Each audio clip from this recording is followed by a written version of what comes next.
Hello everyone, my name is Beckett and welcome back to the channel. I hope everyone is having a wonderful day, and it is Friday, so we have our weekly Division 2 news roundup. This is a chance for us to go through everything that went on into the world of Division 2 this week, so let's get into this. But before we do, if you like the content, please hit that subscribe, and if you end up liking this video, go ahead and smash that like button. Really helps. We are moving into quite a little Division 2 channel. Now let's get into the news. So if you didn't know, the second stage of the manhunt for season 3 started today, and we are hunting after Wraith. And if you didn't know, she used to be a logistics officer in the army before she joined up with the division, and we ended up finding out that she also worked with the Black Tusk, not only supplying the Black Tusk but also supplying the division at the same time. So you can see this story is starting to flesh out more and more as each manhunt progresses. We're no longer just fighting some random rogue agents. We're starting to see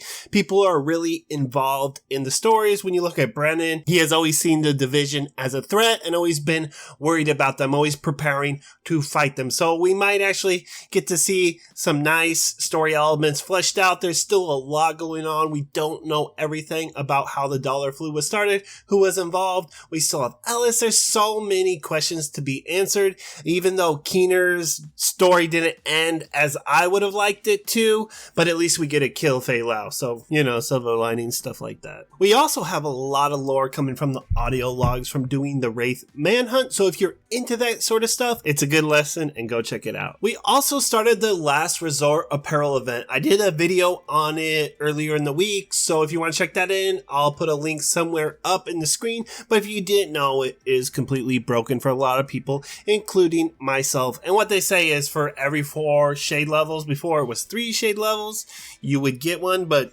no luck. I have done 20 shade levels yesterday and I got 2 keys. So I should have had like 4 or 5.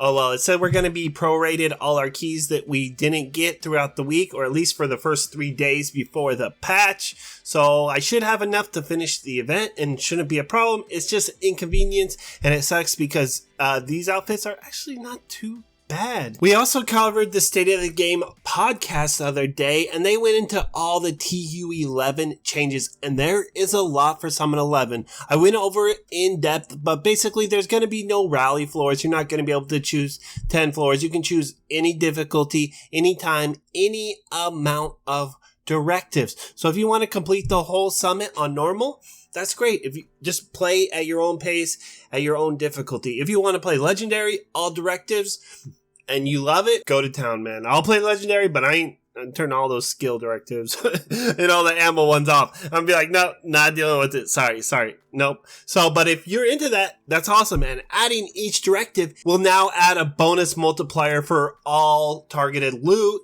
going forward. That means in the open world, in the summit, everywhere, they're also adding private loot or private targeted loot that you can choose any loot you want to farm inside the summit. It's good, but it's also a double-edged sword, but I'm not really a fan of. Hopefully we'll see more details and it's a lot better than it is, and we're not stuck farming the summit forever. Now with the new privated target loot, that does not mean if you're in a group and you want to farm Hunter's Fury set, everyone has to be farming Hunter's Fury set. Nope. Everyone in your group can farm whatever you want. Basically what they broke down, like if one friend want to farm Assault Rifle, another friend want to farm Walker and Harris, they can both do that and play Summit at the same time in the same game. Now when is this patch coming out? It should be coming out within a week or 2. They're saying about 10 days from now.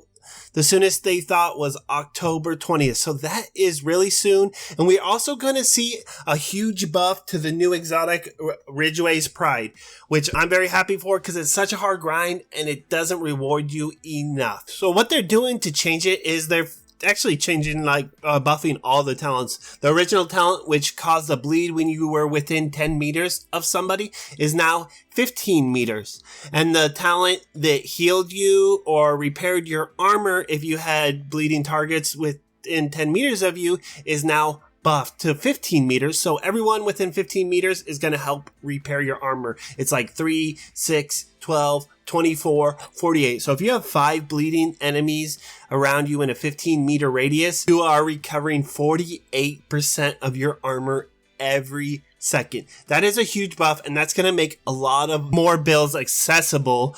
And we might even actually see the meta fluctuate after this. There's a lot of builds that can use this. What are you guys most excited for? The summit, the loot changes, Ridgeway's Pride? I know I'm most excited for Ridgeway's Pride. Certain builds, ongoing directive. There's so many different build things you can do with that. Builds that weren't viable in heroic and legendary situations now are back on the table. Again, guys, the new patch will be coming out October 20th unless something changes.